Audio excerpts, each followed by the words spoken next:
Niagara நீர்வீழ்ச்சியில் உள்ள நுழைஞ்சிங்கன்னா நல்வரவுன்னு தமிழ் எழுதி. ஜப்பானிய பல்கலைக்கழகத்தில் நான் பார்த்ததை பதிவு செய்கிறேன்.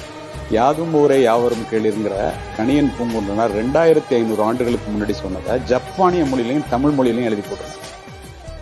கிறிஸ்தவர்களினுடைய புனித தலமான ஜெருசலேம் ஒலிவமலையில கிறிஸ்துவனுடைய 10 கட்டளைகளை உலகத்தில் உள்ள மொழிகள்ல 23 மொழிகளை தேர்வு செய்து அதை எழுதணும்னு கல்லுல செதுக்கிறான். முதல் மொழி நம்முடைய தாய் தமிழ். மகாத்மா காந்திக்கும் டால்ஸ்டாய்க்கும் உறவு இருந்தது, கடித உறவு இருந்தது. நீங்க சொன்ன அன்பு, கருணை, காதல்னா இதெல்லாம் அவர் மகாத்மா காந்தி படிச்சு ரொம்ப அதை பத்தி வியந்தவர்.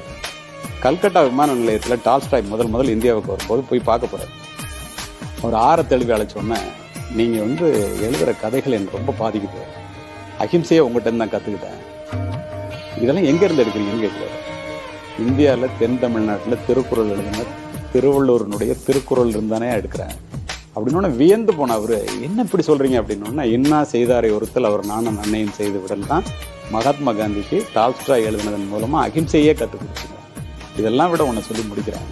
மார்டின் சைபர் ஸ்மித்ன்னு சொல்லி ஒரு மிகப்பெரிய மனிதர். அவர் இந்த தமிழ் மொழியில ஆய்வு பண்றவர். உலக மொழிகள் எல்லாத்தையும் ஆய்வு பண்ணிட்டு தமிழ் மொழிக்கு வர்றாரு.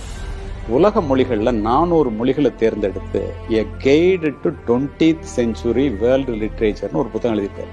400 மொழிகளை தேர்ந்தெடுத்து ஒவ்வொரு மொழிக்கும் ஒவ்வொரு பேரா 4 லைன் எழுதுறாரு. தாய் தமிழ் மொழிக்கு மட்டும் 3 பக்கத்தை எழுதியிருக்காரு. யாயும் யாயும் யாராகியரோ எந்தையும் நுந்தையும் எம்முறை கேளிர் யானும் நீயும் எவ்வளி அரிதும் செம்புல பேர் நீர் போல அன்புடை நெஞ்சம் தாம் கலந்தனவேன்னு குறுந்தொகை பாட்டு அதுல எழுதுறாரு. யார்? ஆங்கிலேயர்.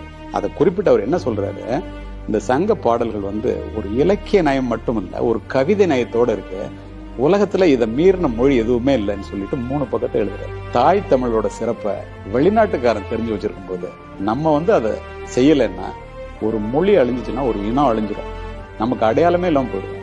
இதை இந்த இளைய சமுதாயம் என்ன வேணாலும் படிக்கட்டும், எல்லா மொழிகளையும் நேசிப்போம், தாய் தமிழை மட்டும் சுவாசிப்போம். Download Moj.